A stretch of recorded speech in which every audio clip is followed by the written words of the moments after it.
Olá, como é que você tá? Tudo bem? Tá feliz? Feliz da vida? Aquela empolgação muito louca, né? Nós temos hoje um pouco friozinho aqui onde eu tô, mas nós temos na nossa série Tirando Suas Loucuras e Maldades, hoje nós vamos falar da Rússia. A Rússia, nós temos um cara muito legal chamado Ivan Vasilevich, né? Que normalmente ninguém sabe quem é, mas é o nosso famoso Ivan o Terrível, nascido aí em 1530, morreu em 1584. Tá? Esse foi o primeiro czar de todas as Rússias, tá certo? Seu pai, Vasily III, ficou doente e morreu em 1533. Ele tinha 3 aninhos, tá? Então o pequeno Ivan foi proclamado grande príncipe, líder do reino da Moscóvia. E ao mesmo tempo, claro, como ele era extremamente jovem, né, sua mãe Helena assumiu o trono, logicamente como regente, tá? Em 1538, ela também morreu. E, logicamente, ela teria sido, segundo as más línguas, envenenada pelos boiardos. Boiardos seriam a nobreza proprietária de terras da nossa Rússia, extremamente poderosa, que, logicamente, queria influenciar naquilo que seria o governo. E então, nosso pequeno e jovem, né, Ivan vai simplesmente ser o quê? Vai ser o nosso grande rei, nosso grande imperador de todas as Rússias, o nosso grande czar de todas as Rússias, tá? Que vai reinar durante 37 anos. Detalhe interessante, extremamente sanguinário, rezam as línguas aí que matou o próprio filho, surrou a nora até provocar um aborto, simplesmente porque ele não gostou da roupa que ela estaria utilizando. Dizem as más línguas que ele teria afirmado que todos os soberanos russos são autocratas e ninguém pode lhes apontar defeitos. Olha que cara modesto, tá? E o monarca pode exercer a sua vontade sobre os seus escravos que Deus lhe deu. Então os súditos eram vistos simplesmente como escravos. E se você não obedecer o soberano, quando eventualmente ele comete uma injustiça, você não só se torna culpado de um delito grave, como também perde a sua alma, pois o próprio Deus ordena-lhe obedecer cegamente ao seu príncipe. O texto pertence a Ivan o Terrível. Tá? Aos 13 anos de idade, reza a lenda que ele simplesmente passou da tortura de animais para o assassinato de pessoas. Então vejam a evolução do nosso garotão chamado Ivan o Terrível, que ainda jovem como imperador, lembrou-se dos boiardos, que segundo as más línguas teriam envenenado a sua mãe, e os convidou para um banquete. E o líder, chamado André Schwisky, tá, simplesmente participava desse banquete. E ele disse, olha, a minha vontade nesse momento era matar todos vocês, mas eu me contento com a vida do Andrei. Se o Andrei se entregar, simplesmente todos vocês serão poupados. Evidentemente que todos disseram o quê? O Andrei é voluntário, tá? E o nosso Andrei simplesmente foi entregue aos cães famintos. Colocou numa jaulinha e simplesmente jogou ali o nosso líder dos boiados. E os boiados, a partir desse momento, reconheceram que o nosso czar realmente era o chefe absoluto de toda a nossa Rússia. Ainda temos, segundo alguns autores, que ele perambulava pelas ruas de Moscou à noite, ele e alguns soldados, surrando pessoas e estuprando mulheres que eventualmente se encontravam pelo caminho. Segundo dizem ainda, o nosso Ivan, o Terrível, se considerava um deus e que, logicamente, esse deus tinha destinado ele para algo extremamente especial.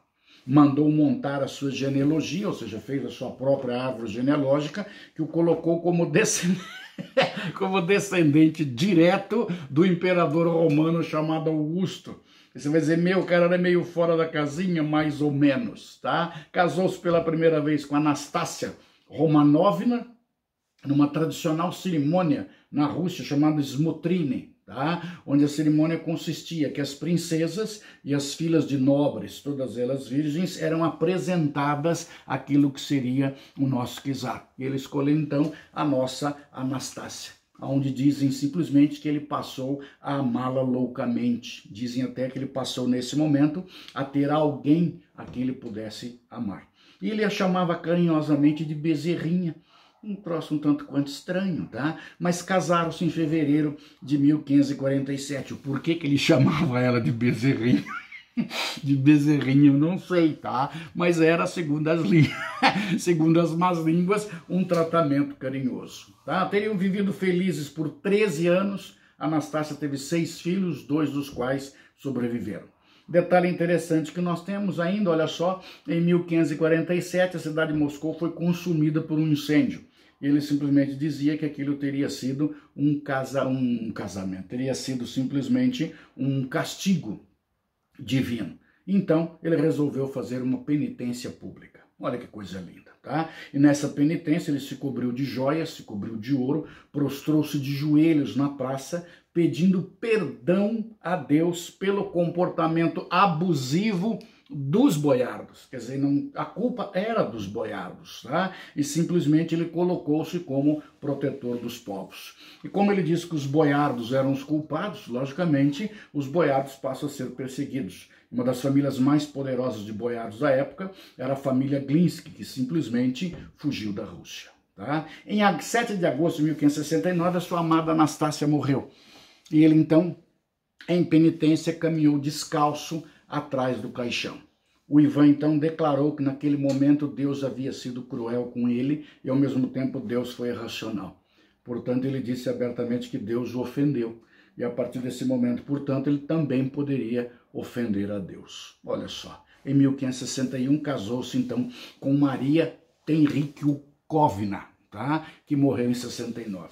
Casou-se na sequência com uma mocinha chamada Marta Subakin, que morreu 2 semanas depois, tá? Casou-se então com uma quarta esposa, Anna Koltovskaya, que ele enviou para um convento em 1575. Sua quinta esposa, olha que loucura, a nossa Ana Vassilchikura, tá? E logicamente que morre ainda na sequência. Olha que loucura, tá? A sexta foi a nossa garotona chamada Vassilissa, e essa mocinha simplesmente fez a tolice de arrumar um amante, cara. Olha que bobagem. Ela arrumou um amante que foi empalado em praça pública enquanto ela era obrigada a assistir o empalamento. Tá certo? E ela, na sequência, foi enviada para um convento. A sua próxima esposa, Maria Dolgorukaya, tá? Simplesmente ele descobriu, depois de 7 dias de casado, que ela não era mais virgem. E simplesmente ele mandou afogá-la. E por último, casou-se ainda com Maria Nagaia. Essa sim conseguiu sobreviver a ele, ou seja, ele morreu primeiro. Tá? Detalhe interessante, em 1564, no Natal, ele ameaçou abdicar. Olha que cara terrível. Falou, gente, eu não quero mais, eu acho que eu vou abdicar. Aí a nossa nobreza fez uma comissão, ou seja, montamos uma autoridade, um grupo de autoridades do clero da nobreza e pediu que ele reconsiderasse a sua abdicação. E ele então passou a ter ainda mais poder do que ele tinha, passando inclusive a ter autoridade sobre tudo e todos, inclusive da própria igreja. E aí então, já que eu mando em tudo, ele pegou a nossa Rússia e dividiu a Rússia em 2 partes. E disse, uma dessas partes vai ficar sob a autoridade do Ivan, porém com auxílio de uma Duma, que seria uma assembleia. E a outra parte, que é a parte mais rica, seria um domínio exclusivamente dele. Ou seja, ele na realidade manda o quê? Em só tudo. Tá? Para simplesmente evitar que as pessoas pudessem lhe prejudicar, ele acabou criando uma polícia secreta, uma polícia política secreta, tá? Da Rússia, inclusive foi a primeira, Oprichnik, tá? Que essa Oprichnik, inclusive, dizem as más línguas que eliminou 10.000 membros da nobreza e confiscou terras de aproximadamente 12.000 famílias, tá? Acabou se mudando para uma cidade próxima a Moscou, chamada Alexandrovskaya Sloboda, tá? Cercada por 300 desses auxiliares dessa polícia secreta, cujo objetivo seria proteger a vida do nosso czar. Transformou seu palácio, ou melhor, passou a chamar o seu palácio de mosteiro, os seus guardas eram chamados de monge e ele era chamado pelos seus guardas de abade.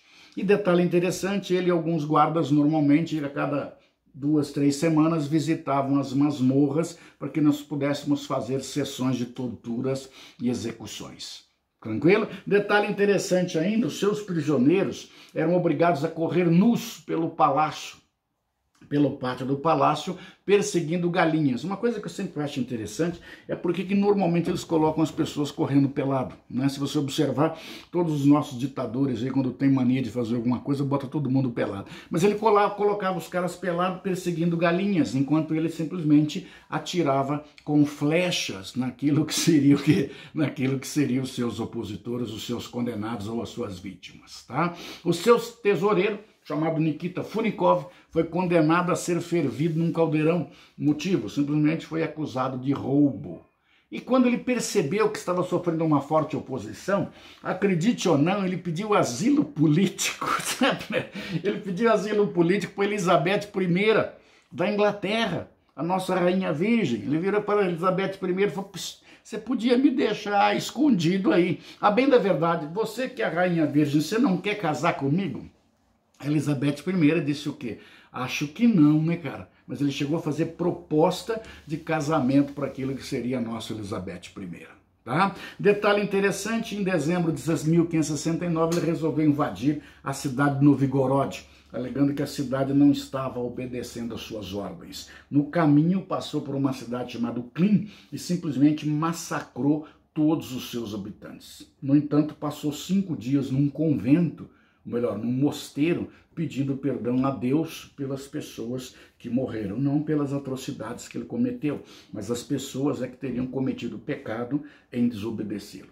Em 8 de janeiro de 1570, ele invadiu a cidade de Novgorod, saqueou a catedral e a cidade durante semanas foi saqueada e simplesmente centenas de pessoas foram assassinadas a mando do nosso garotão chamado Ivan o Terrível. Tá? Os seus julgamentos passaram a ser coletivos, ou seja, reunia todo mundo e mandava simplesmente fazer o julgamento, e as condenações, logicamente, também passaram a ser em massa. Ele adorava enforcar, diz as más línguas que haviam 17 forcas, uma do lado da outra, tá? Então simplesmente nós tínhamos que ele matava as pessoas ao monte ou aos montes, tinha um caldeirão para ferver as pessoas e uma corda extremamente resistente que ele usava para cortar as pessoas por meio do atrito. Olha só como é que era um cara extremamente bondoso, tá? Em 24 de maio de 1571, os tártaros invadiram Moscou, através da periferia da cidade, e tocaram fogo. E, logicamente, uma época seca, o fogo acabou se espalhando pela cidade. Dizem as más línguas que boa parte de Moscou, em menos de 3 horas, foi reduzida a ruínas. E o Kremlin, claro, o grande palácio dele, cercado por muralhas, permaneceu intacto. De novo, ele fugiu para aquela cidade chamada Alexandrovskaya, Sloboda, tá? E permaneceu na região. Os tártaros dizem que voltaram novamente à carga, ou seja, voltaram a invadir Moscou em 1572, mas acabaram sendo derrotados, tá certo? Em 1578, dizem as más línguas que ele passou a sofrer de hérnia de disco e passava por dores terríveis, tá? E o grande passatempo dele, quando tinha dores, seria simplesmente a tortura para que todo mundo sentisse as dores que ele também sentia. Em 9 de novembro de 1582, foi nesse dia que ele teria surrado a sua nora até provocar um aborto, matando inclusive o seu filho com um cajado, quando seu filho reclamou que ele estava surrando aquilo que seria sua esposa. Ao final da vida, arrependeu-se de todas as suas atrocidades. Tudo aquilo que ele fez, ele se arrependeu. E dizem as más línguas que ele passava os dias pedindo perdão a Deus pelos pecados cometidos. Então vejam só que ao final da vida é um direito seu, logicamente, se arrepender. E na data de 15 de março de 1584, o nosso Ivan o Terrível acabou morrendo. Fechou? E aí o poder passa então para o seu filho chamado Fiodor, ou simplesmente, como dizem algumas traduções, Teodoro. Então esse foi o nosso Ivan o Terrível, dentro da série Tiranos, Suas Loucuras e Maldades. Beleza? Até a próxima. Beijo do velho. Até lá. Tchau.